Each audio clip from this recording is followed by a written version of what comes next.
Hey guys, tonight we take a long, muddy stroll back to the western front of World War I, where you're squelching through the freezing muck, your boots half swallowed by sludge, and your stomach groaning louder than the distant shellfire. There's a weird smell drifting through the trench, not gunpowder or wet wool for once, but something warm, cakey? Could it really be cake here? You drag yourself toward the smoke trail, dodging a rat the size of a cat, and spot a soldier in a soot-covered apron guarding what looks like a loaf of bread that's seen better days. It's lumpy, dense, smells like cloves and something else, something vaguely like home. He doesn't let you touch it. Yet. So, before you get comfortable, take a moment to like the video and subscribe, but only if you genuinely enjoy what I do here. And let me know in the comments where you're watching from and what time it is where you are.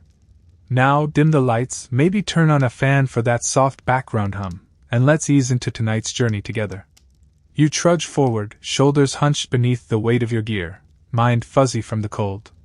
Your hands are stiff, your fingers tingling like someone wired them to a live fence, and still, that smell draws you like a magnet. In the chaos of trench life, where your meals normally resemble school glue with bits of gravel, a cake, any cake, is an absurd luxury.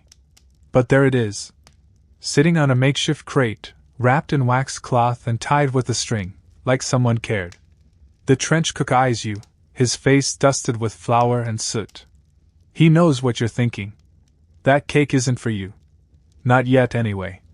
You ask, "What is that?" He shrugs. "Something the lads back in HQ whipped up. They're calling it trench cake." Trench cake. The name is almost comical. You imagine a soggy sponge with barbed wire sprinkles. But you're wrong. It's more like a dense spiced loaf, a hybrid between a fruitcake and a wartime biscuit. And the fact that it's even here, in this rat-infested maze of misery, is nothing short of a miracle. You sidle up next to the cook as he slices off a corner. Steam escapes like a secret. It smells like cinnamon, nutmeg, and weirdly, hope. You take a bite. It's chewy. Sweetish. There's no butter, obviously, but there's richness from something else. Maybe suet? A hint of dried fruit. And is that cocoa? No, too expensive. Probably just browned flour. Still, it's warm. It's edible. And for the first time in a week, your mouth doesn't taste like mud and fear. Historians still argue whether trench cake was truly invented at the front or improvised back home and shipped over in tins. Some say it began as a homefront effort, wives and mothers sending shelf-stable love to their boys in the mud. Others insist it started right here, born of desperation and a suspicious surplus of raisins. Either way, it arrived. You thank the cook, who nods without looking up, already wrist-deep in another bowl of mystery batter. You step aside to let another soldier claim his square. Around you, for a few brief moments, the trench feels almost festive. Men mumble their reviews through full mouths. Someone makes a joke about baking this thing into a grenade. You keep chewing, your teeth working hard. It's not like the cakes your mum made. No cream, no layers, no icing. But it holds together, doesn't crumble, and has just enough sweetness to remind you you're still human. A guy next to you says, "Not bad for something without eggs, eh?" You raise an eyebrow. "No eggs?" He laughs. "Eggs are for generals." Indeed. Butter, eggs, milk, those are luxuries. In the trenches, you make do with vinegar to add moisture, bicarbonate of soda for lift, and whatever dried fruit can survive the journey. The recipe is less a formula and more a war poem, vague, resilient, open to interpretation. "Want to know the secret?" Another soldier whispers. "It's mashed potato." You almost choke. "Mashed what?" He grins. "Potato. Keeps it moist. My mum says it's the Irish in us." You suddenly believe it. Mashed potato, of all things, folded into flour and sugar to produce something that lasts weeks and still tastes vaguely edible. It's the sort of clever wartime alchemy that makes you laugh and cry all at once. There's a moment, rare and precious, when the shelling quiets, and the wind carries only the hum of human voices. You close your eyes, mouth still working on the last bite of your slice, and wonder if the people back home know what this tiny, dense cake means. How it cuts through the fog of war like a lantern in a blackout. You think of your mother. You wonder if she's sent anything. A letter, maybe? A tin? Anything. The cook calls out, "That's it for now. Save the rest for tomorrow." A groan rises from the group, but no one complains too much. You all know how it works. Fairness is rationed like sugar, and tomorrow is always a gamble. Still, as you walk back to your dugout, your boots sucking through the mud like a dying vacuum, your fingers still warm from holding the cake, you feel, dare you say it, better. Not good, never good out here, but not entirely broken either. You mutter under your breath, "Trench cake, huh?" The name sticks to your brain like flour to a sweaty forehead. It's ridiculous. It's essential. It's both. And tonight, even if rats nibble your socks and the frost chews your fingers, you'll dream of nutmeg, mashed potato, and a mysterious slice of history that somehow made it through the war. You wake to cold socks and the sound of swearing. Someone's knocked over a tin bucket again, and the icy water has taken a field trip through the dugout. Your breath comes out in puffs, and your stomach reminds you, politely, then firmly, that last night's slice of trench cake, generous though it was, burned off sometime around your 3 a.m. watch. But there's a smell again. Not as sweet this time. Smokier. Earthier. You emerge from your sleeping hole, boots crunching on frost, and follow the trail like a bloodhound. Down the communication trench, past the latrine, nope, not that smell, and around a sandbagged corner, you find it. A fire. A real, live, crackling fire. Inside what looks like a converted wagon, or perhaps just a large, half-buried crate with wheels. And beside it, the cook again, he of the trench cake fame, poking and muttering to himself. You squint. "How'd you get that in here?" He doesn't look up. "Borrowed it." "From whom?" He shrugs. "Whoever wasn't looking." Turns out, the kitchen is a mobile field contraption, a modified GS wagon, general service, though some swear it stands for grub supplier, reinforced with tin, mud-proofed with canvas, and sacred as a cathedral when the fire's lit.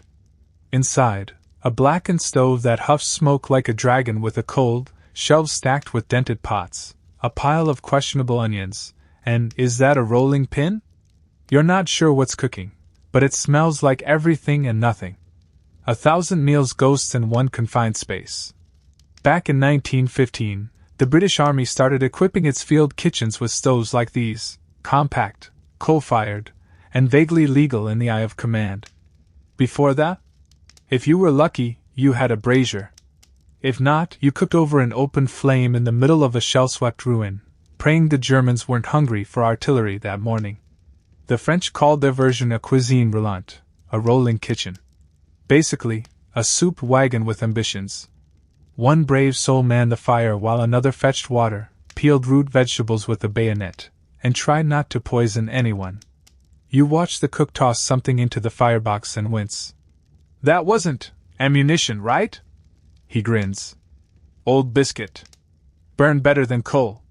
Some say field kitchens were the true secret weapon of WW1.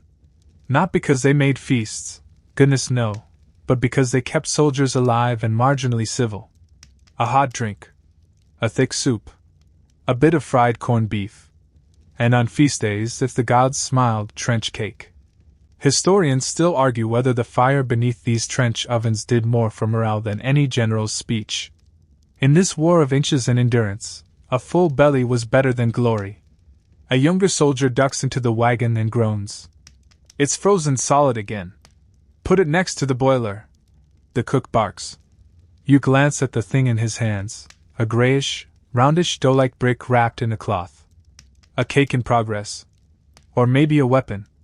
Hard to tell. "Gotta soften it up," the cook explains.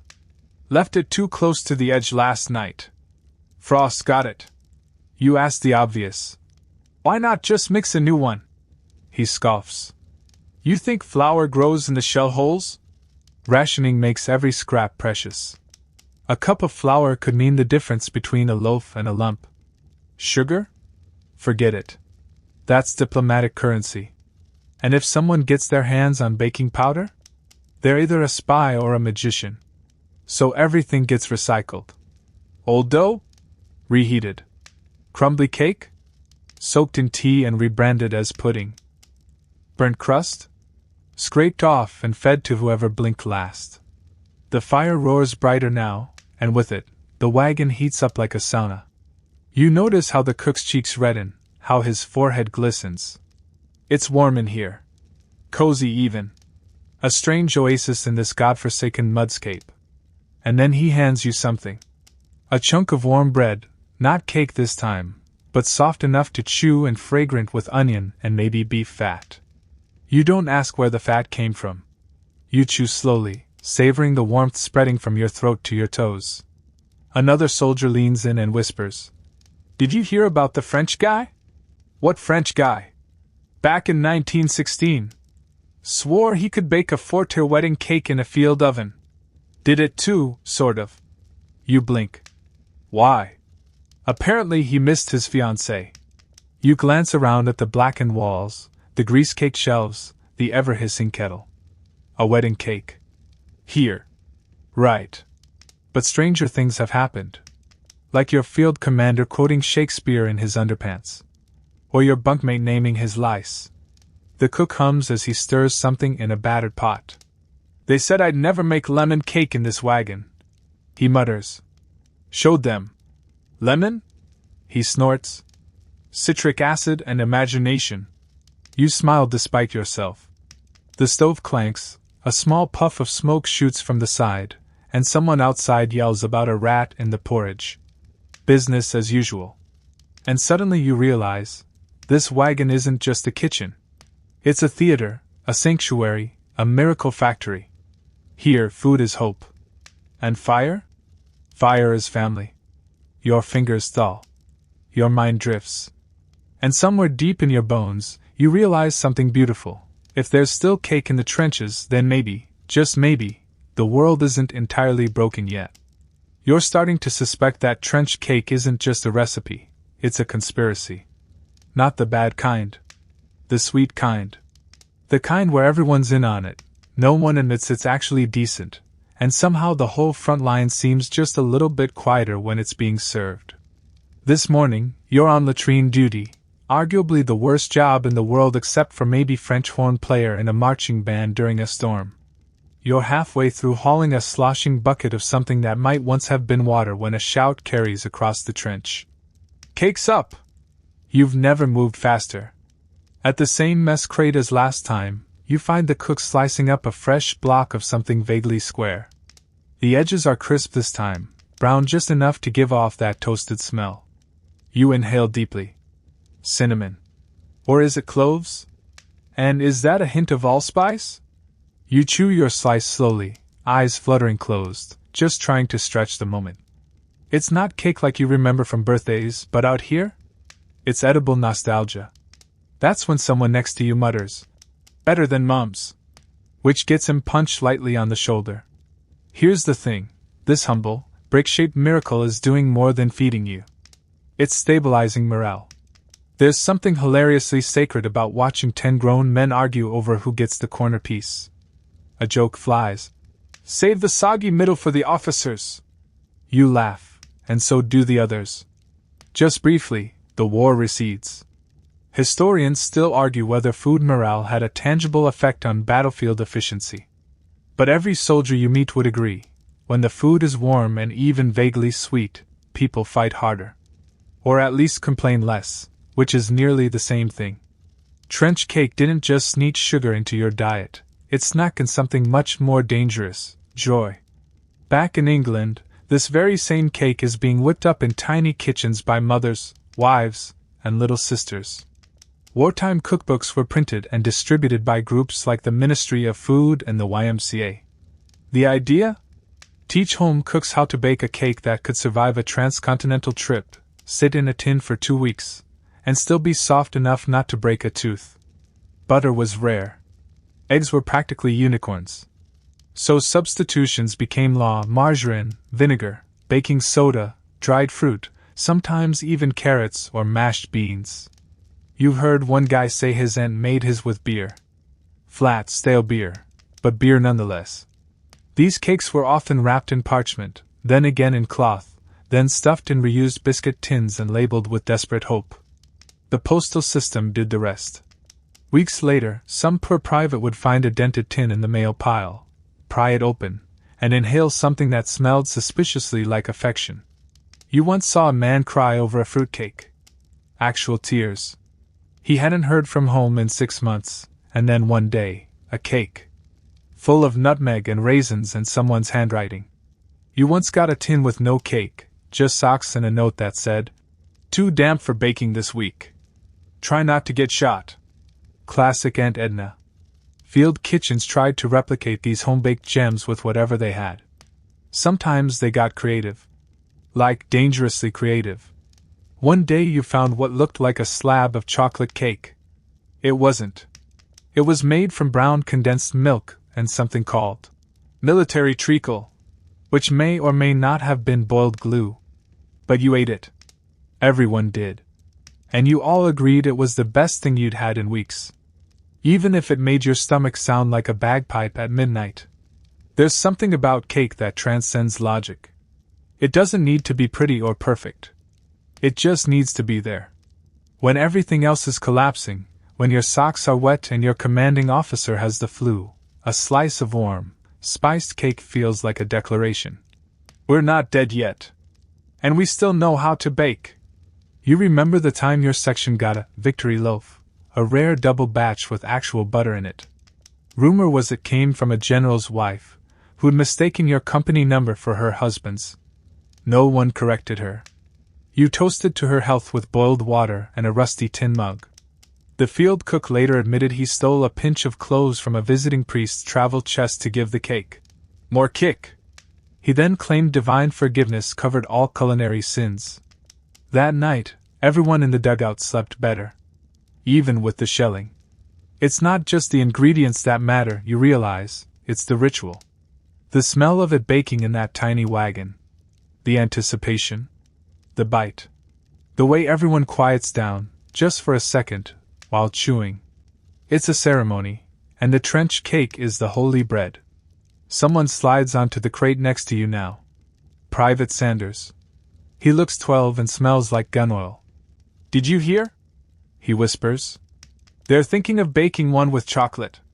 You almost drop your mug. "Where'd they get chocolate?" He shrugs. "Heard it was leftover rations from the Canadians. Or maybe it was just brown soap. Could go either way." You both nod solemnly. Cake roulette, a soldier's favorite pastime.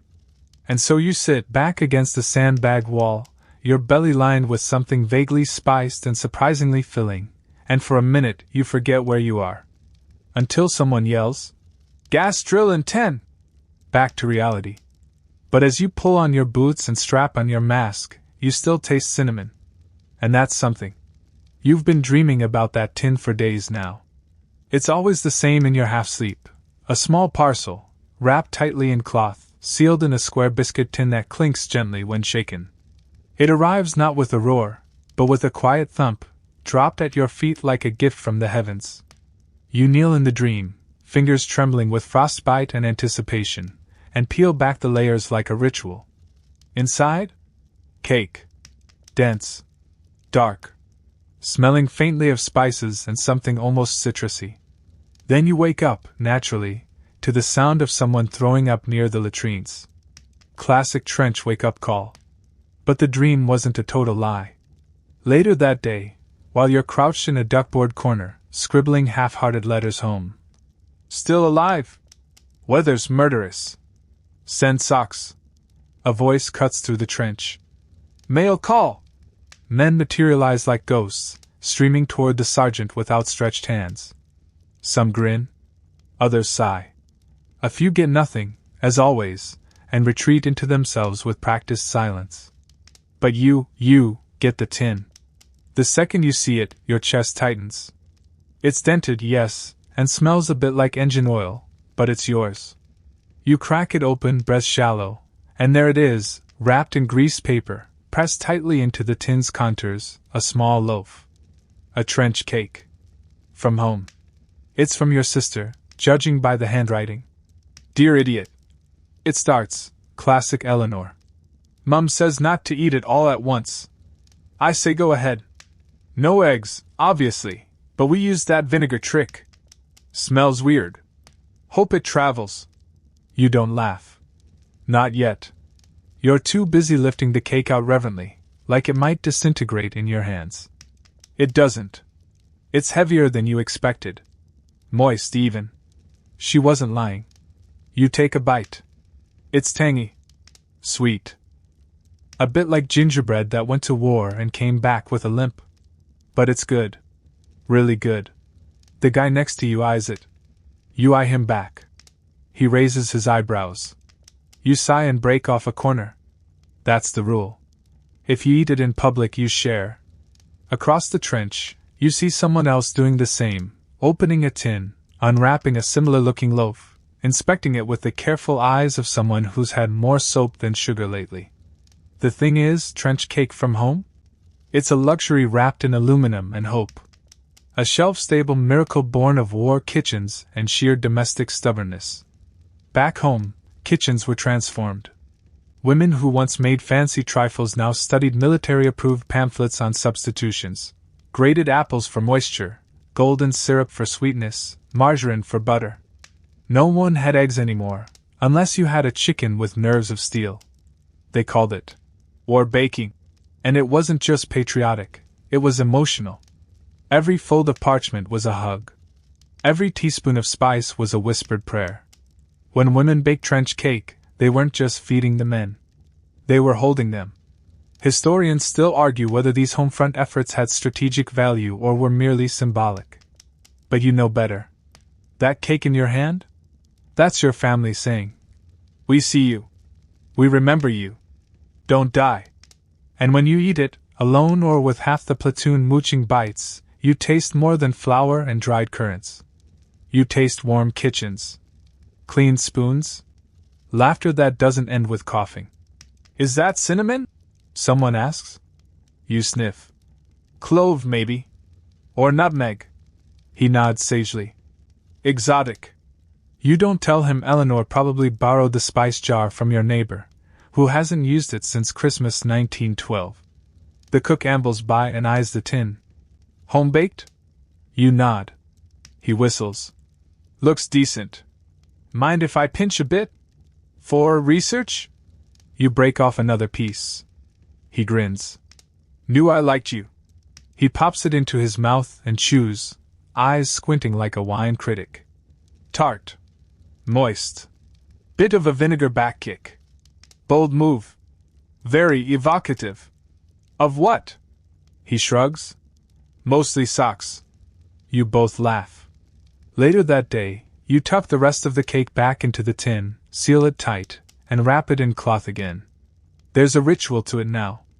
You place it carefully in your kit, not far from the letter from Eleanor.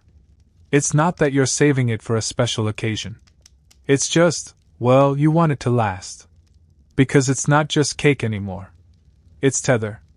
There's a rumor going around that someone baked one using orange peel. Another guy swears his mother included actual chopped nuts.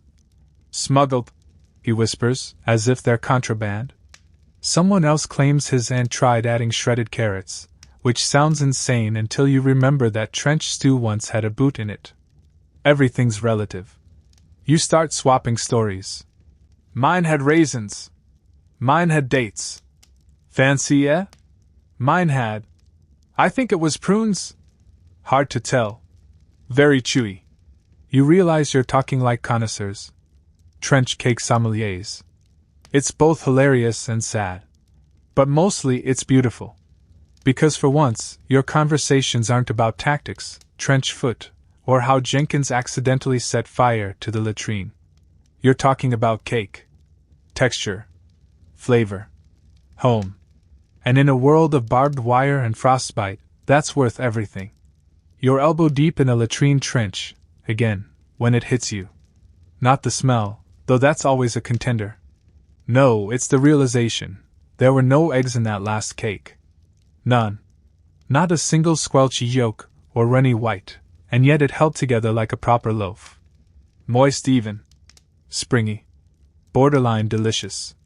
You sit back on your heels, wipe your brow with a sleeve that's already seen better days, and mutter, "How the bloody hell do they do it?" And the truth is, by breaking every rule in the baking book. Back in the field kitchen, the cook is hunched over a cracked mixing bowl, pouring something suspiciously murky into flour. You watch him for a minute before you dare to ask, "Is that vinegar?" He nods. "And soda? Baking soda?" "No, soda like the fizzy drink." "Of course, baking soda." You squint. "And the vinegar doesn't make it taste weird?" He grins. "Not if you get the balance right. It reacts. Makes bubbles. You know, science." And just like that, you're transported back to the time you tried to bake cookies as a teenager and used salt instead of sugar. An honest mistake. Your mum still brings it up. Here in the trenches, though, mistakes are costly. So cooks have adapted. You learn that trench cake wasn't just eggless, it was practically lawless. Butter? Forget it. Even margarine was hard to come by. Instead, they used beef drippings, suet, or if they were really desperate, lard scraped from bully beef tins. You once saw someone use condensed milk. Unsweetened. The result was chewy. Sugar was rationed too. So honey, golden syrup, or even mashed bananas, when they existed, stepped in. You'd be surprised what a desperate cook will mash into batter. Someone once tried turnip.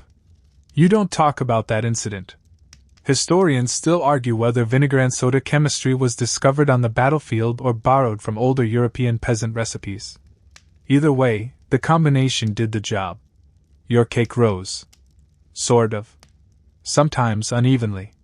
But it didn't taste like boot leather, and that was a win. You passed by the cook later that day, watching him slap dough into shape with flour-dusted hands. He's humming. Always humming. Some old folk tune that's part lullaby, part rebellion. He nods to the bowl and says, "Try it." You dip a finger into the raw mix and taste it. It's tangy. Sweet. Almost creamy. "Potato," he says with a wink. "Mashed." "Really?" Keeps it moist. You're not sure whether to be amazed or appalled. But then again, this is the same place where someone boiled to using radiator water. Standards are slippery things out here. That evening, after the sun sinks behind the ridge and the trench settles into its usual twitchy twilight routine, the cook reemerges with a pan in hand. It's small, battered, and scorched on the bottom, but inside, another trench cake. You all gather around like children at story time.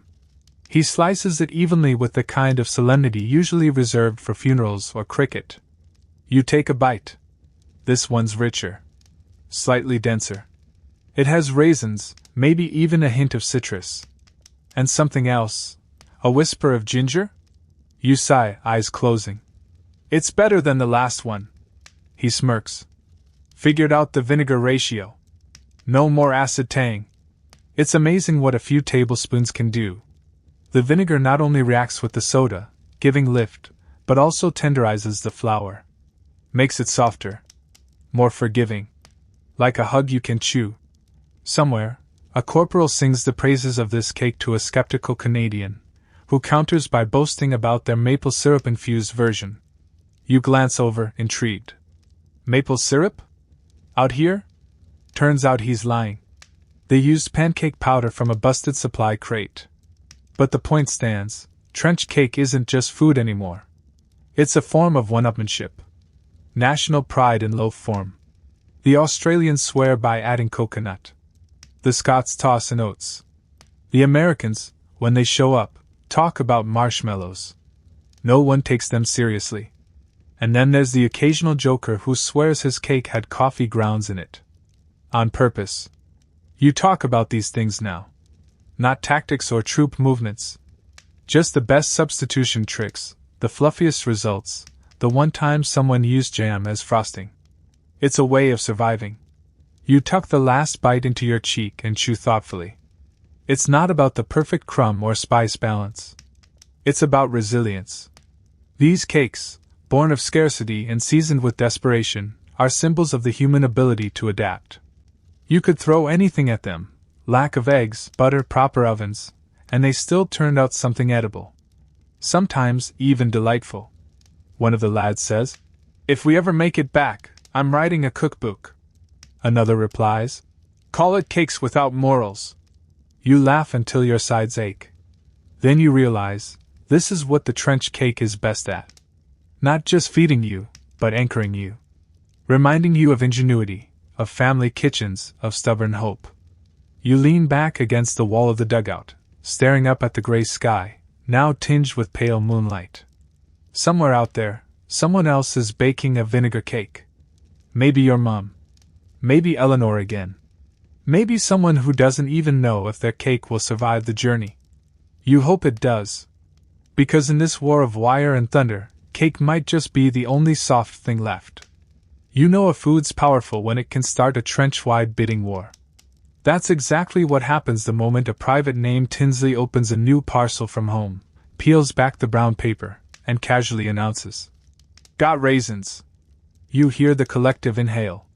Somewhere in the distance, a rat falls silent. Raisins. Actual dried fruit. Not those chewy, suspicious lumps the quartermaster swears are dates, but plump, golden raisins that glint like treasure in the mud-soaked dim. Within 5 minutes, half the platoon is hanging around Tinsley like moths around a candle. Someone offers him an extra pair of socks. Another offers an unopened tin of jam. A third proposes a trade involving a nearly full packet of cigarettes, and something he won't describe aloud. Tinsley just shrugs. "I might share." Might. You don't blame him. Raisins are currency. Pure edible gold. And if you've got enough to mix into a batch of trench cake, you could start a small economy. The cook is watching the whole spectacle from the sidelines, arms crossed, one eyebrow raised. "Gonna bake with those, are you?" he calls.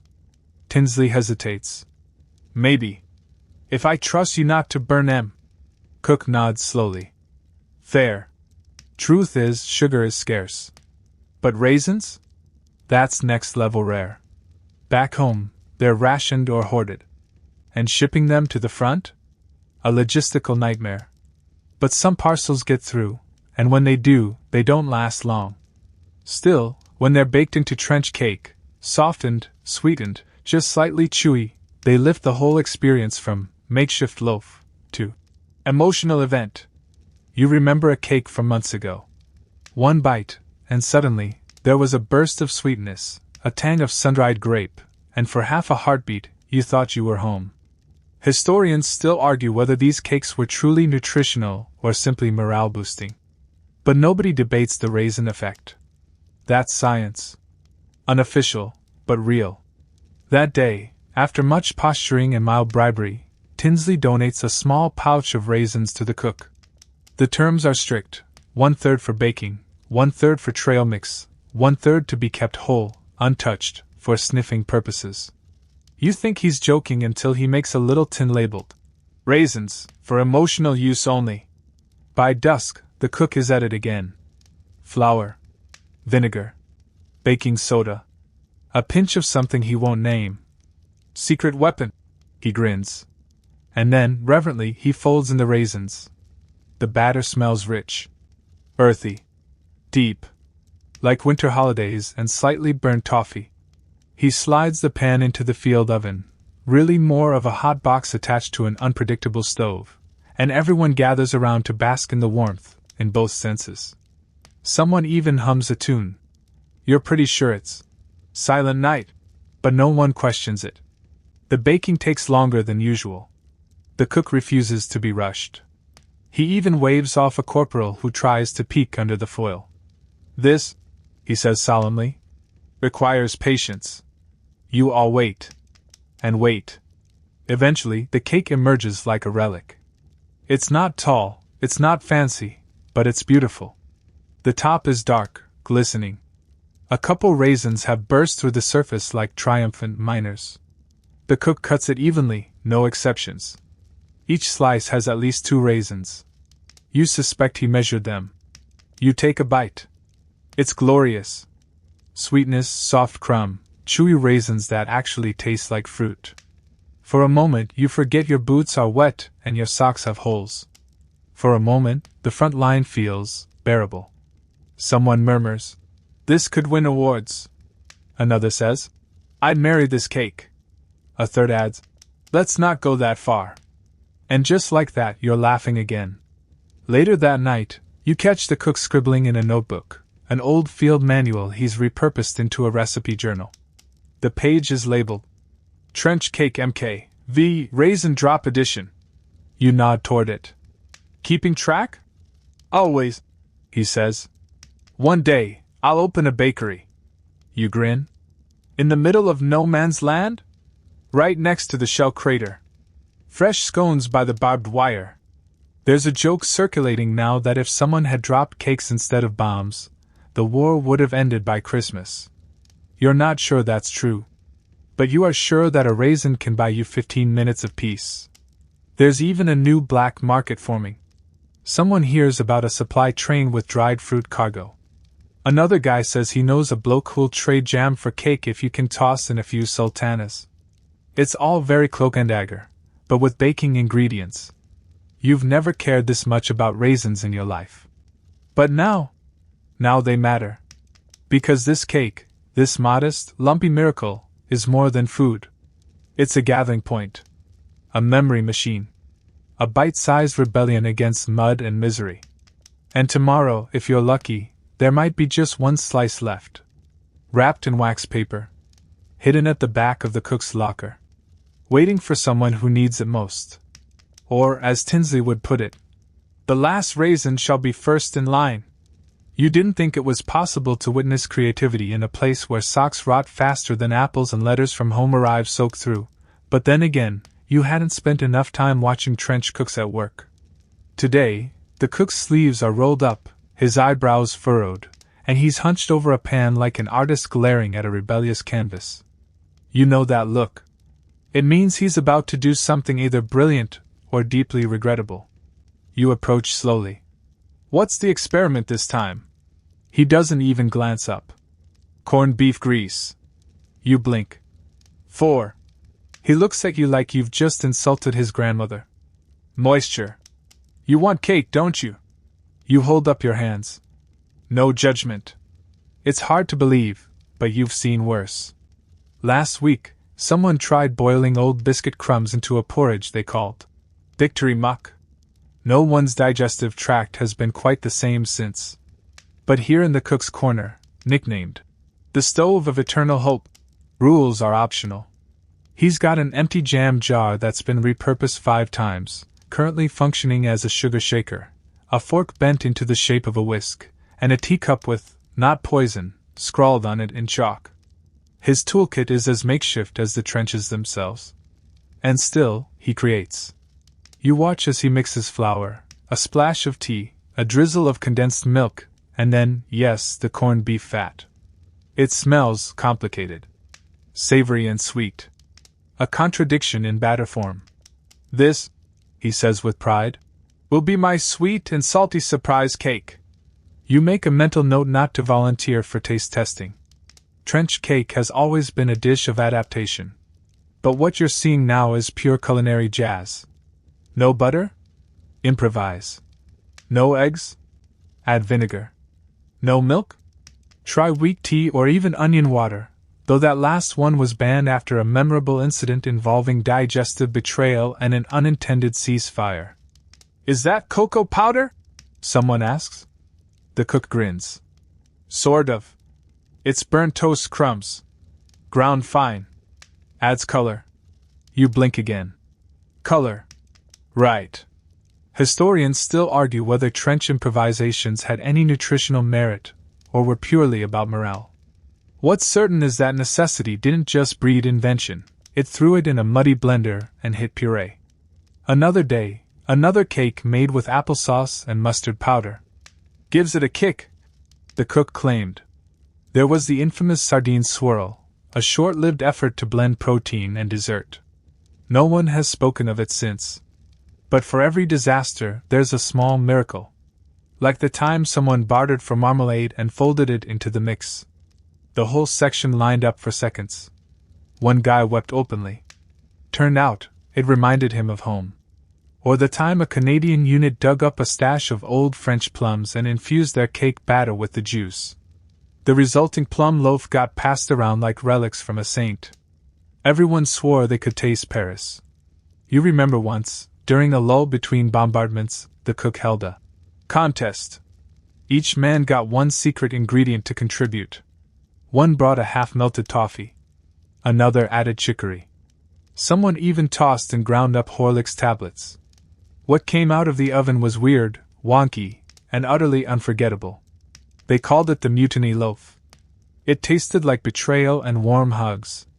Back in the present, the cook slides his greasy new cake into the field oven and announces, "If this doesn't kill anyone, I'm naming it after myself." A pause. "You mean like Cook's cake?" "No," he says proudly. "Derek's Delight." You wince. Bold. And yet, when it comes out an hour later, it smells, not awful. Rich. Savory. There's a definite sweetness lurking beneath the sizzle of fat. He slices it, passes it around, and watches. You chew. It's confusing. But not bad. The raisins help. So does the layer of crusty sugar he managed to caramelize on top using a matchstick and questionable dedication. You nod. Delight might be generous, but I'd eat it again. Better than sardine swirl. Someone mutters, to a round of nervous chuckles. There's a kind of respect forming around the cook now. Not just because he keeps you fed, but because he's turned scarcity into an art form. He's the Warhol of wartime cuisine, and his medium is flour and whatever he can steal from the officer's tent without being shot. He even has a secret drawer in his pantry crate. Inside? Mismatched spice tins, a half bag of something labeled only "Dust, do not eat," and what appears to be a dried fig carved into a smiley face. "I talk to him when the cake's in the oven," he confesses. "Helps it rise better." You don't even question it. These days, you'll believe anything if it gets you another slice. As the sun dips below the trench walls and the rats prepare for their nightly opera, you sit with a belly full of mystery cake and a newfound appreciation for culinary chaos. Because in this war, where every rule has been shattered, it makes sense that the best food comes from the wildest improvisations.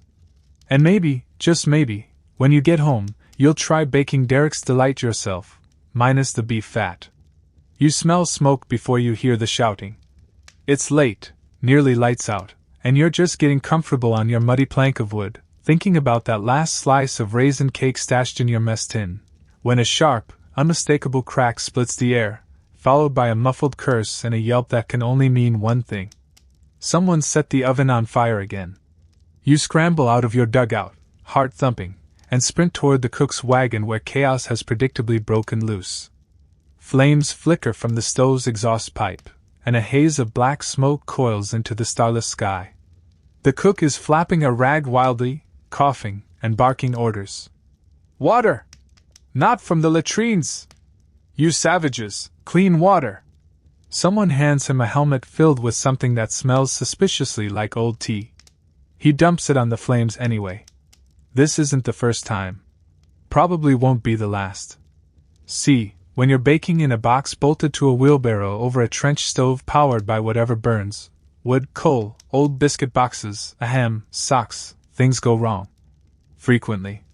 Ovens overheat. Grease ignites. Someone leans on the wrong lever and poof, it's crispy stew night. Back in the day, you thought baking was about precise temperatures and timers. Now, it's about not exploding. The cook calls it heat roulette. When the flames are finally extinguished, with minimal casualties, one scorched eyebrow, a melted spoon, and the tragic loss of a nearly done ginger loaf, everyone stares into the smoky wreckage like mourners at a burnt offering. The cook wipes his face with a floury sleeve. "That was my last bit of golden syrup." You offer him your slice of cake from earlier. He stares at it like it's a sacred relic. "You sure?" You nod. "Think of it as reparations." He takes a bite and sighs. "Tastes like forgiveness." It's not just fire that threatens these trench cakes. There's moisture, the wrong kind. Once, a whole batch molded overnight when the dugout flooded. Rats have stolen cakes mid-rise. One time, someone used salt instead of sugar. By accident, they claimed. No one believed them. But ovens? Ovens are the real wild card. Historians still argue whether the British field ovens of WW1 were even designed for baking at all. Many believe they were originally meat roasters or soup boilers that got retrofitted for pastries out of desperation. You're inclined to believe it. After all, when your baking tin is just a recycled sardine can, expectations are already low. You remember when Jenkins tried to bake a fruit bar in his mess kit over a candle. He swore he'd read about it in the Times. What he ended up with was a half-cooked paste and a metal lid that permanently smelled like burnt raisins. And then there was the infamous charred surprise incident. The cook had gotten his hands on dried apricots, a rare luxury. He folded them lovingly into a dense cinnamon batter and placed it into the oven at just right temperature, according to his wrist tests, since thermometers were for cowards. An hour later? Black crust. Smoky center. The inside steamed like a peat bog. Still, you all ate it. And you pretended to love it. Because respect. Tonight's oven disaster is mostly contained. The inside of the wagon is scorched, but the stove survives. The cook's pride, however, is a little singed. You know what we need? He says suddenly. What's that? A cake that doesn't bake. You blink. You mean, like raw dough? No. A no-bake cake. Something that sets without heat. You stare at him. That's madness. He grins. So is putting a stove on wheels. And thus begins the next great culinary experiment of the trenches, the no-bake trench cake. Phase 1. Gather ingredients. Phase 2. Convince the lads it's edible. You find yourself recruited, and the next thing you know, you're mixing together stale biscuits, crumbled by hand, cocoa powder someone stole from an officer's drawer, margarine, melted over a candle, and a suspicious splash of rum someone's been hiding in a cough syrup bottle. The mix is pressed into a tin and stashed on a cold shelf to set. After 2 hours, the results are surprisingly decent. Dense, chewy, a bit boozy. The cook calls it the trench fudge bomb. It's received with mild applause and several loud belches. No fire needed, he boasts. Which is good, you reply, since you nearly took out the latrine tent. The next morning, the scorched oven is patched, and baking resumes with even greater caution. The cook straps a piece of tin over the exhaust pipe and paints a skull on it with jam. You watch as he slides in a new cake, this one less ambitious, more practical. Cinnamon, tea-soaked raisins, a hint of mashed turnip. You try not to think about it. You say a silent prayer. The cake survives. No explosion. No charcoal crust. Just a warm, golden loaf handed around like treasure. And you learn something. Baking in the trenches isn't about perfection. It's about resilience. About getting up after the fire, cleaning the soot from your sleeves, and trying again with one less teaspoon of sugar and a whole lot more creativity. And maybe, just maybe, a fire-scarred oven makes the best kind of cake. One that tastes of perseverance. And raisins. Always raisins. The trench is quieter today, which usually means something terrible is about to happen. But for now, the only sound is the rhythmic thudding of boots, the rustle of newspaper being read for the 10th time, and the occasional distant pop of gunfire. Background noise for life in the mud. You're peeling a stubborn potato with a bayonet when you hear it, a voice with an accent so thick it practically wears a kilt. Oh, what's this then? Porridge loaf? You turn, squinting at the speaker. It's McDougal, a burly Scot from the next company over. He's holding a very questionable-looking slice of cake and inspecting it like it might contain haggis. Beside him, Private Davis, the Aussie, is grinning. Nah, mate, that's Canadian. Baked it myself. Canadian? McDougal scoffs. Tastes like a boiled sock. Davis shrugs. A sweet sock, though. You walk over and eye the cake. It's flatter than most, with oats pressed into the top and what looks like bits of walnuts sticking out the sides. Where'd you get walnuts? You ask. Davis leans in and whispers. Found M in an American parcel. Bloke never showed up to collect. McDougal snorts. Bet he heard about the cake. And just like that, a new front opens in the war, the culinary front. Each nationality has brought its own flavor, and the trench is becoming a battlefield of baked goods. The Canadians favor oat-heavy loaves, dense and hearty, with molasses when they can get it. The Scots add barley flour and sometimes whiskey, strictly for flavor. Of course. The Aussies toss in coconut and dried apricot, even though no one can quite figure out where they're sourcing it. And the British? Well, the British cling to the traditional trench cake, dense, spiced, eggless, and proud. This morning's slice? Definitely Scottish. Coarse, slightly peaty, and oddly savory. You suspect he's added stock powder. You chew slowly. Not bad. Historians still argue whether the multinational nature of trench kitchens led to recipe sharing or passive-aggressive sabotage. There's a well-documented incident where a Welsh regiment refused to eat a cake made by the Irish because it smelled of onions and rebellion. Tempers flared. Spoons were brandished. It was all very dramatic. You personally think the real gift of these mixed units is the innovation. Take Sergeant Debeau from Montreal. He adds dried apple slices and grates a bit of nutmeg into his batter, claiming it reminds the lads of home. You had a bite once. It tasted like cider dreams and cold wind. Then there's Corporal Tagaloa from Samoa. When he was posted here, he brought along dried pineapple and something called fai kiki, a coconut banana cake that made everyone weep openly. Supplies ran out after the first week, but the legend lives on. Even the officers are getting involved. Captain Hawthorne, known mostly for his monocle and his terrifying aim with a cane, has been spotted handing out carefully wrapped squares of what he claims is his wife's regal carrot loaf. You're skeptical until you taste it. Carrot, cinnamon, nutmeg. Moist. Rich. How it survived the post is anyone's guess. You begin to notice, cake is diplomacy. When a fight breaks out over bunk space, it's cake that smooths the tension. When someone returns from the front line after a rough night, a square of gingerbread welcomes them home. When a letter arrives bearing bad news, the cook quietly slips a warm slice to the grieving man's mess tin. Cake doesn't care what accent you have. It doesn't ask who you fight for. It asks only, "Got raisins?"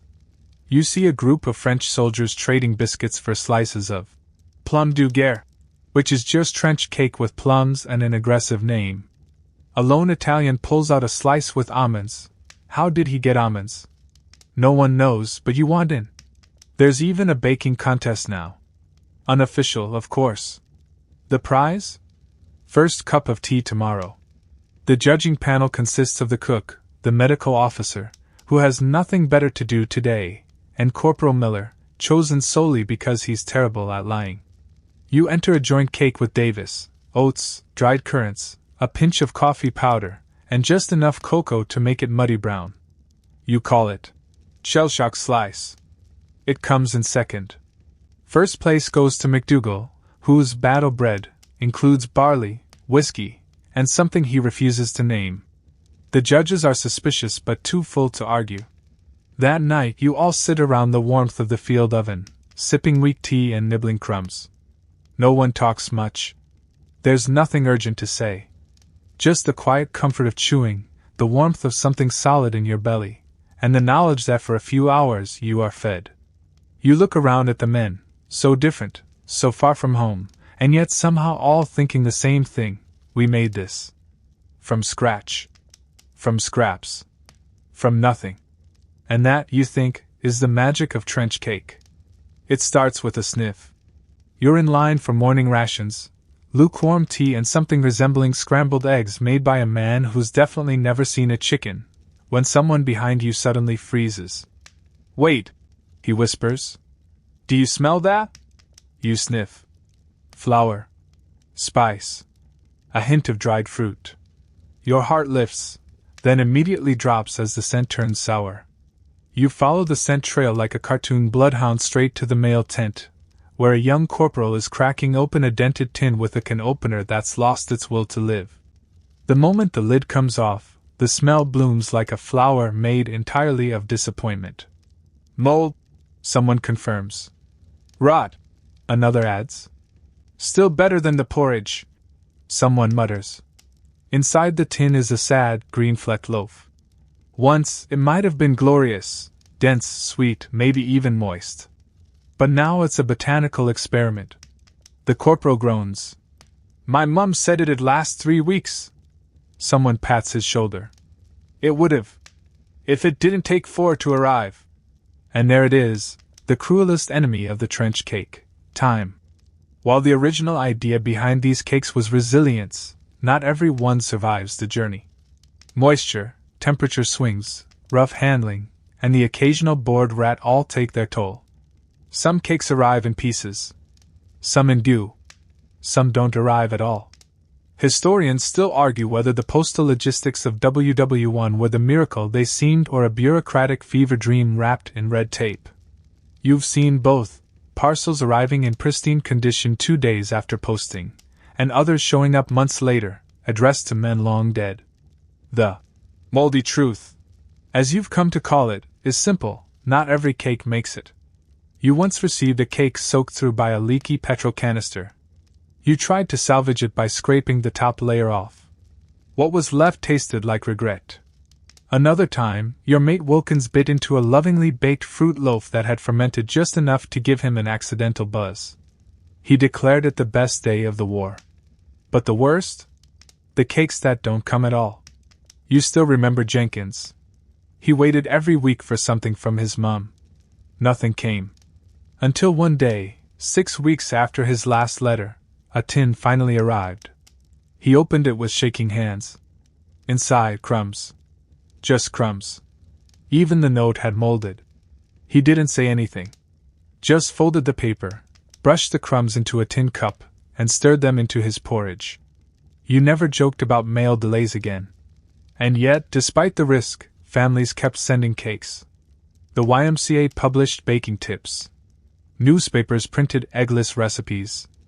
Some even shared tricks to prevent mold, like wrapping loaves in oiled cloth or slipping a slice of apple in the tin for moisture control, though that often backfired. Home bakers became cake engineers. They tested shelf life. They labeled tins. Do not crush, contains love. They adjusted for temperature. They warned their boys not to eat it all at once. As if rationing cake was ever an option.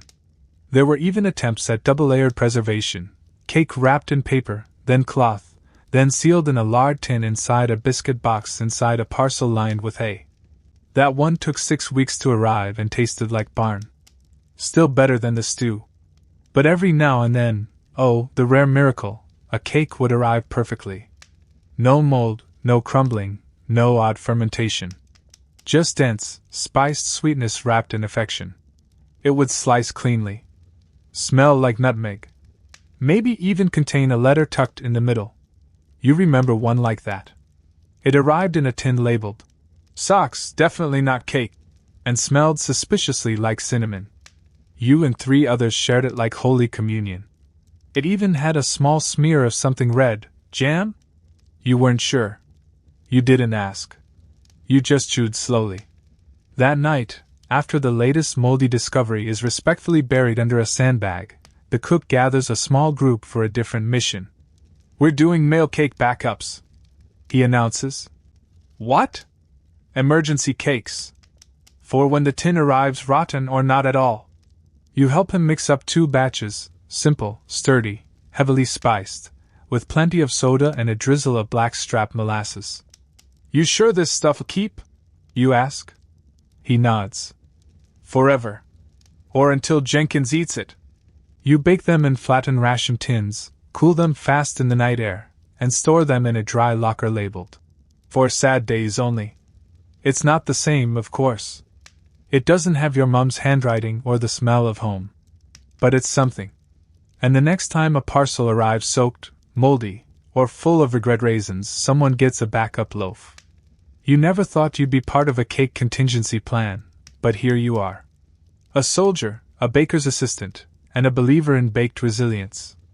Because even when the mold wins, the cake doesn't stop coming. It's a quiet morning, suspiciously quiet. The kind of quiet that usually comes right before a shelling or after everyone's run out of things to argue about. You sit on a crate, sipping lukewarm tea made from water that may or may not have once been used to clean boots, when you notice someone kneading dough by the latrine. You blink. Not the cook. Not a corporal. Just some lad in a dirt-crusted cap, hands elbow-deep in flour and determination. You wander over. You lost? He shakes his head. Nah. Just borrowing a spot. Field kitchen's full. You squint. You're baking, next to the latrine? He grins. Prime real estate. Smell keeps the rats away. Fair point. Turns out he's one of the rear-line bakers, a group you've heard of but never really seen. They operate in the mysterious hinterland behind the front lines, where the mud's only ankle-deep and the ovens don't double as flamethrowers. While you're eating stew boiled over shell fragments, they're baking in real ovens. Brick ones? With temperature control. Kind of. These are the forgotten heroes of trench life, the army bakers, cooks, and dough wranglers who operate miles from the noise, preparing bulk rations with little glory and even less recognition. You learn his name's Murphy. He's from Manchester. Used to work in a bakery before the war. Now, he's kneading 100-pound batches of dough, measuring flour with a shovel, and cooking cakes for soldiers he'll never meet. I bake 'em, box 'em, and pray they make it, he says, pressing a thumbprint into a loaf. You watch as he carefully folds in dried plums. When did we get dried plums? And mutters something under his breath. Is that a chant? You ask. Helps the dough rise, he says with a wink. Also keeps me from screaming. You nod. You get that. Back near the front, most soldiers think the cakes come from home or are cobbled together by the cook in his rickety oven. But the truth is, a good portion of the loaves, the proper ones, the ones that aren't experimental disasters, are baked by people like Murphy, in field kitchens set up in barns, old schools, even converted churches. They bake by the hundreds, using bulk ingredients delivered by quartermasters who think measuring is more of a vibe than a science. They use recipes handed down by senior bakers, shared from regiment to regiment, often scrawled on the backs of letters or carved into wooden spoons. Some even start to specialize. One crew becomes known for their ginger loaves. Another for cakes soaked in weak brandy. One particularly famous bakery near Arras made Victory slabs, dense, treacle-packed bricks that were known to survive both mailing and accidental trampling. Historians still argue whether these rear-line operations were more efficient than front-line improvisation. But for you, it's no contest. Murphy's cake, once it arrives, is different. Uniform. Balanced. You'd call it professional, if that didn't feel weird to say about something made with powdered eggs and warm milk. One day, the cook surprises you. Special delivery, he says, handing over a perfectly wrapped square of cake. You recognize the plum bits. Murphy's handiwork. You take a bite. The texture is right. Sweet, but not cloying. Dense, but not dead. It has structure. Confidence. You close your eyes and chew slowly. This, you whisper, tastes like someone cared. He nods. They do. Even if they're 20 miles away. You find out later that Murphy's team works in shifts. They sleep on flour sacks. They bake around the clock. No medals. No fanfare. Just yeast, sweat, and soot. Someone says they once made 100 cakes in a single night, before moving locations because the enemy spotted smoke from the chimney and thought it was an ammunition dump. You wonder if Murphy ever thinks about who eats his cakes. If he imagines you taking a bite and remembering your mom's spice rack. If he knows he's not just feeding bellies but anchoring souls. One evening you get permission to visit the rear line. An hour's walk through muddy tracks, past artillery carts and men mending boots. When you arrive, the bakery smells like heaven dipped in cinnamon. Murphy's there, flour on his nose, holding a bowl bigger than your torso. He sees you, nods once, and says, "Grab an apron." And just like that, you're a baker. For 3 hours you stir, knead, fold, and bake. You learn tricks: how to rehydrate raisins using weak tea, how to tell if your loaf will rise by the feel of the dough, how to check doneness by tapping the bottom like a watermelon. And when you leave, covered in flour and dignity, Murphy hands you a small, perfect square wrapped in wax paper. For the front, he says. Give it to someone who looks like they need cake. You do. Because in the madness of war, rear-line bakers are the quietest heroes. No guns. No speeches.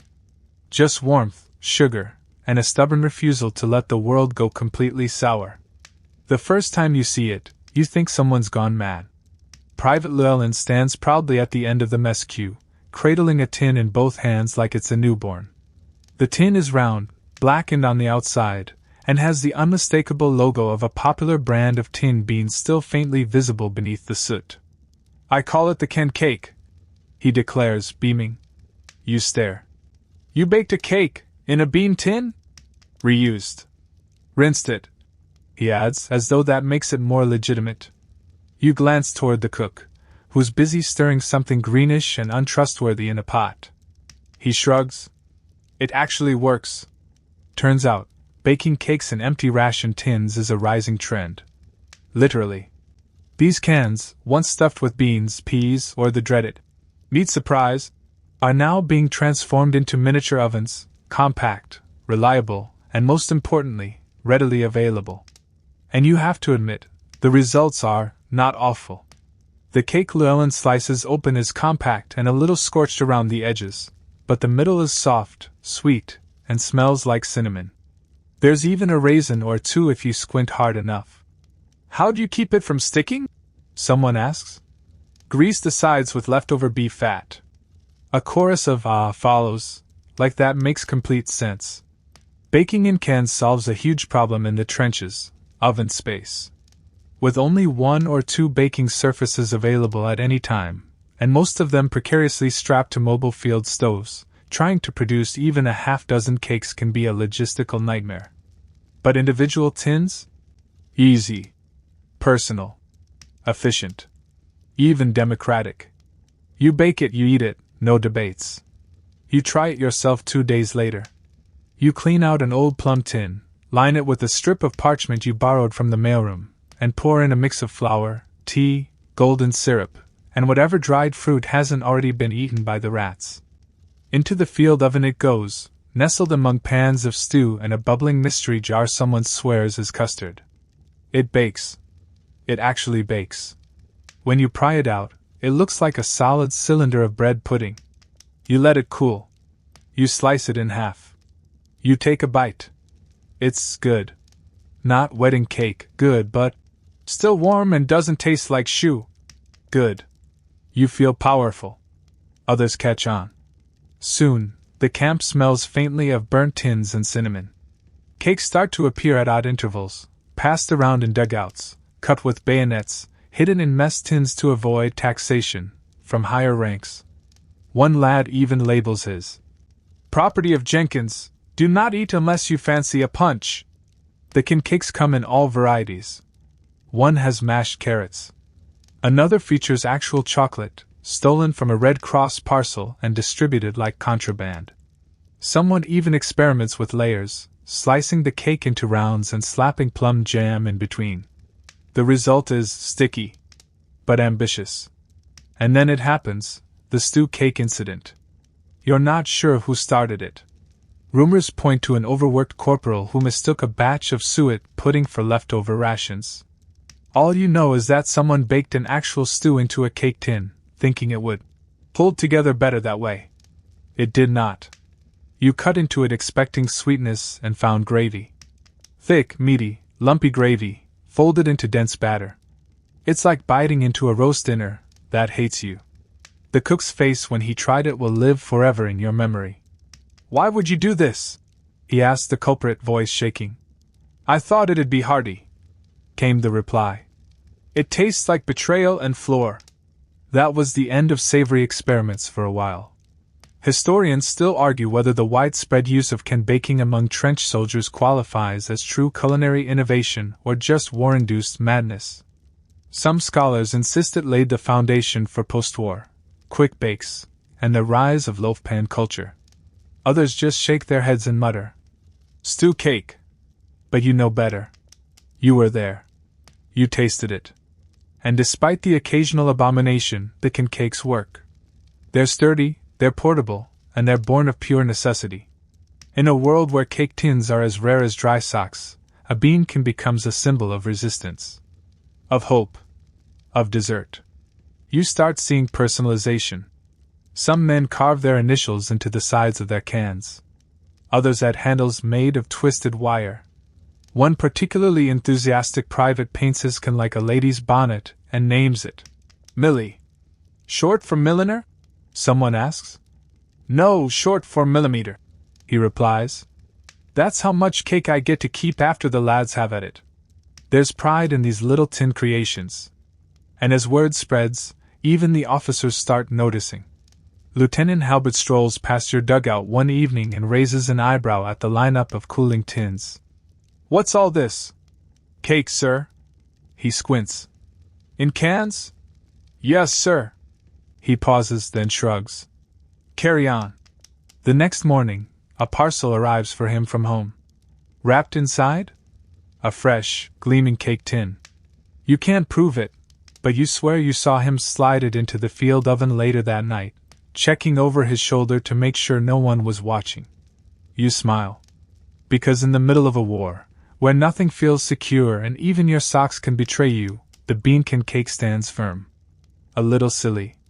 A little smoky. But very much yours. There's a hush around the mess line this morning. Not the usual sleepy silence or the post-shelling gloom, but something expectant. Whispered rumors float through the trench like smoke. Officers are talking about the cake. You hear it from Jenkins, who heard it from Wilkins, who definitely heard it from someone trying to trade dry socks for a biscuit. You're skeptical. Officers talk about a lot of things: maps, morale, mustache maintenance. Not usually about cake. But then you see it. Captain Harrow, a man so tightly wound he once reprimanded a pigeon for insolence, is speaking, laughing actually, with the cook. And in his hand? A slice of something golden brown, dense, and visibly speckled with nutmeg? You approach cautiously. The cook catches your eye and winks. Gave him the deluxe. You blink. The what? Trench cake supreme.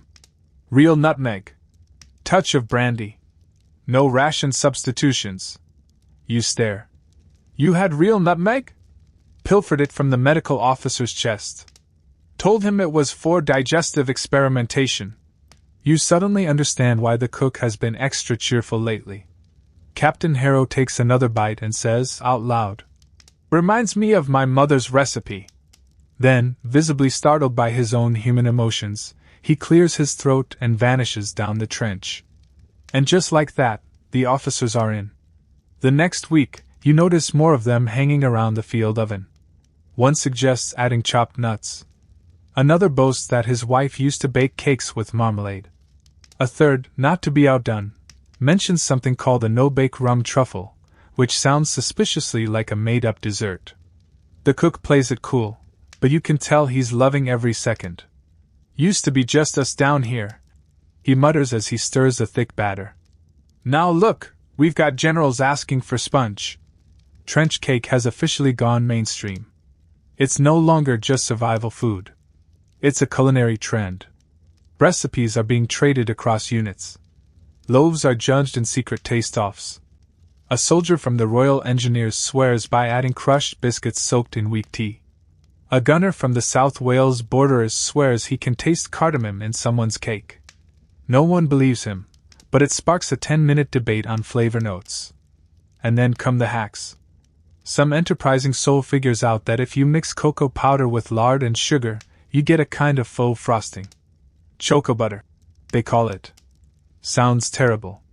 Tastes surprisingly okay. Another bakes a cake directly in a soup tin and discovers it retains heat for hours. A third adds a layer of stale jam in the center of his cake, calling it surprise core. It leaks slightly, but he declares it a breakthrough. Someone starts a list on the inside of the mess tent. trench cake tips and tricks. It grows by the day. Add vinegar early for smoother texture. Rehydrate raisins in tea, not water. A spoonful of jam equals instant moisture. Don't trust Jenkins. Chili loaf. One night you catch the cook poring over a notebook by lantern light. He's cataloging the best variations: ginger spice with honey glaze, molasses cocoa slab, oat crust breakfast loaf. What's this for?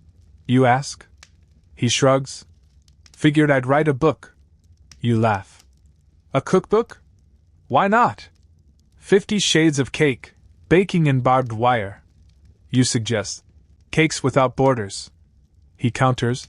Mud, mirth, and molasses. You settle on the trench baker's companion. Catchy. A little noble. And you realize something. This isn't just about cake anymore. This is about memory. About men reclaiming something soft, something sweet, in a place that's designed to strip it all away. Trench cake has become an institution. An inside joke. A shared ritual. A defiant act of domesticity in the middle of chaos. Historians still argue whether trench cakes rise among officers reflected shifting class lines or simple dessert envy. Some claim it marked a turning point in military culture, when food stopped being strictly fuel and started becoming comfort. You think they're overthinking it. You think a man just wants cake. And maybe to feel like himself for a few minutes while chewing it. One evening, during a lull, the captain strolls back into the mess and, very casually, offers the cook a tin. I had some dried cranberries sent from home, he says too quickly. Thought they might be of use. The cook takes them without a word. Nods. Later that night, a cranberry spice trench cake makes its debut. Even the chaplain gets a slice. You share yours with Llewellyn, who's just baked another batch of cakes. You know, he says between bites. This might be the first war to be fought with nutmeg. You nod. And jam. Don't forget jam. The war ends for you, not with a bang or a cheer, but with a sigh and a long walk through mud that somehow feels even heavier than before. You make it home 3 weeks later, leaner, quieter, older around the eyes. There are signs in shop windows, banners on chimneys, and a lot of tea being poured for no particular reason except, we made it. But what really strikes you is the silence in your family's kitchen. You stand there, still wearing your patched-up coat and boots with one lace tied in wire, and the quiet hum of a house not shaking from artillery is nearly unbearable. You clear your throat. Your sister Eleanor looks up from the pantry, surprised, then furious, then tearful. She hugs you, then slaps you, then hugs you again. Classic Eleanor. And later that week, after the newness of home wears off and the first awkward questions are out of the way, you find yourself in that same kitchen, baking. It starts with a cupboard raid. You find flour, sugar, real sugar, eggs, actual eggs, round and unbroken like tiny miracles. You touch one with the reverence of a man who's seen cake baked with mustard water. Your mum appears behind you. You're not making that horrible vinegar cake, are you? You grin. No vinegar. This one's got eggs. She leans in. You going to use the recipe? You blink. What recipe? And she pulls it out of a drawer, yellowed paper, creased at the corners, ink smudged by time and steam. The recipe. The one she mailed again and again, hoping it would make it. It didn't. But now you have it. You read the ingredients aloud: flour, sugar, dried fruit, margarine, vinegar, optional, nutmeg. You laugh when you see dash of tea or weak coffee. And raisins, if not intercepted by vermin. You bake. It smells like memory. Like mud and warm hands. Like hope in an oven. When it's done, it looks right. Not pretty, not polished. But solid. Honest. You slice into it and take a bite. It's all there. The chewy edge, the soft center, the ghosts of 1,000 shared loaves. You close your eyes and for a split second, hear boots on duckboards and the wheeze of an old field oven breathing smoke. You look around at the kitchen, clean, warm, familiar, and feel a pang of homesickness for a place that nearly killed you. Over the next few weeks, you make it again. And again. You tweak it. Add ginger. Try lemon zest. Eleanor folds in chopped apples once, and it's like biting into autumn. You start calling it trench cake, out of habit. But it's different now. It's not just war food. It's yours. You take a loaf to the local memorial service, wrap another to bring to your old sergeant's house. You sit with him on a cold bench and share thick slices with tea. He says it's the best version he's ever had. Then he says nothing else for 10 minutes, eyes fixed on the horizon. One day, you see an article in the paper. Cakes from the front, recipes of endurance. The trench cake is listed second, just after stewed bully beef pie. You grin? Historians still argue whether the post-war obsession with trench cake was nostalgia, culinary recovery, or just a coping mechanism disguised as dessert. You don't argue. You just bake. You hear whispers of bakeries offering authentic trench loaf on Fridays. Some even sell little tins of preserved cake, aged for realism. It's absurd, but comforting. Like reenacting your own survival story with a crust and a cup of tea. And in your own home, it becomes tradition. Birthdays. Funerals. Sundays. After a hard day. After a good one. You bake it because it tastes like courage. And because it's impossible to eat a slice without remembering at least one man who didn't come home. Llewellyn. McDougall. Murphy from Manchester. The cook, whose full name you never learned, but who once made a cake using actual chocolate shavings and said, "If this wins the war, I want a bakery on every corner." You remember all of them, one bite at a time. One cold December afternoon, your nephew pokes his head into the kitchen. "What's that smell?" "Cake," you say, pulling out a tin from the oven. He wrinkles his nose. "It smells weird. It's a war cake." He eyes it. "Like, with bullets in it?" You laugh. "No. Just raisins. That's dangerous enough." You give him a slice. He nibbles. He pauses.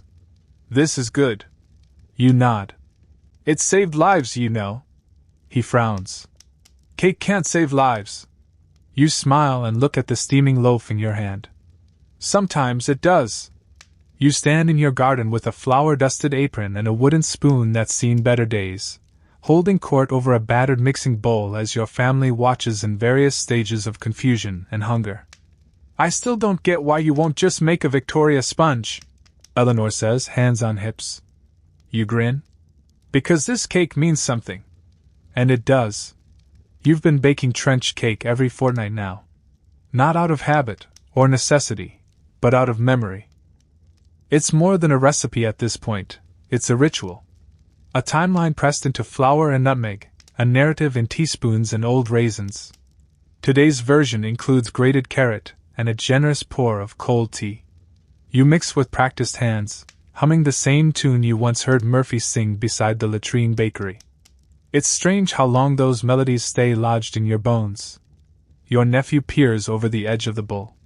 "What's this one called?" You shrug. "I call it Remember." He makes a face. "That's not very tasty sounding." You laugh. "It's an acquired taste." When the cake's in the oven, you take a seat by the window. Rain taps gently on the glass. You think of the thousands of cakes baked under bombardment, next to fire barrels, inside broken wagons and converted stables. You think of the men who stirred with bayonets because there were no spoons, who measured with helmet cups, who scraped burnt bottoms off tins with the edge of a pocket knife and still called it a feast. You think of the quiet hush that fell over every dugout just before the first bite. There's power in that silence. Power in the way trench cake turned chaos into comfort, transformed absence into presence. No matter how far from home, no matter how ragged and half-frozen the soul, a slice of that dense, humble loaf brought you back to something solid. Historians still argue whether trench cake deserves its legendary status. Whether it's glorified survival food or true culinary heritage. Whether its taste, honestly, was ever that good. But you don't argue. You know what it did. One slice gave a man the strength to stand guard another night. Another reminded someone he still had a name. One more was wrapped carefully in wax paper and passed down 3 generations, the recipe scrawled in the margins of a letter that began, "Dear idiot, don't eat it all at once." The timer dings. You rise slowly, knees creaking, and retrieve the loaf. It smells like it always has, spice, tea, and something just a little smoky. You let it cool. You cut slices. You call the family in. They eat in silence, chewing thoughtfully. "This is good," someone says. You nod. Then, with a soft chuckle, "Still better than porridge." That evening, after everyone's gone and the plates are rinsed, you wrap the last piece in wax paper, just as you used to in the trenches. You place it in a tin marked for later and tuck it into the back of the cupboard. You don't know who will find it. Maybe your nephew, curious one day. Maybe someone who needs reminding. But you like the idea that the cake will be waiting. Just in case. Because that's what it always did. Because sometimes, in the face of everything, cake was the plan. So now, with the war far behind and your oven cool again, you sit in the quiet stillness of your kitchen, a slice of trench cake resting on the plate beside you. It's just slightly warm, spiced, chewy, familiar. You chew slowly, eyes half closed, as the flavor carries you gently backward. Back to laughter muffled under helmets. To flour on fingertips. To tin ovens and hopeful hands.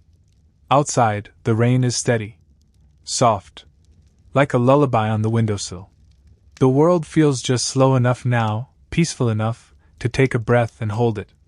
You exhale. This wasn't just a story about food, was it? It was about invention in the face of ruin. Humor in the shadow of grief. It was about how something as small and silly as a lumpy, eggless loaf could carry the weight of memory, and how people, like batter, rise when they must. You're safe now. There's no more mud here. No cold tents or soot-stained cookpots. Just your chair. Your soft light. The faint scent of spice lingering in the room like a secret. And as you sit there, in the dim glow of home, your hands resting quiet in your lap, know this. You made it. You carried it all with you. And you remembered. So close your eyes. Let the warmth settle in your chest. Let the gentle hum of night carry you into dreams. You've earned it. Sleep well. And sweet dreams.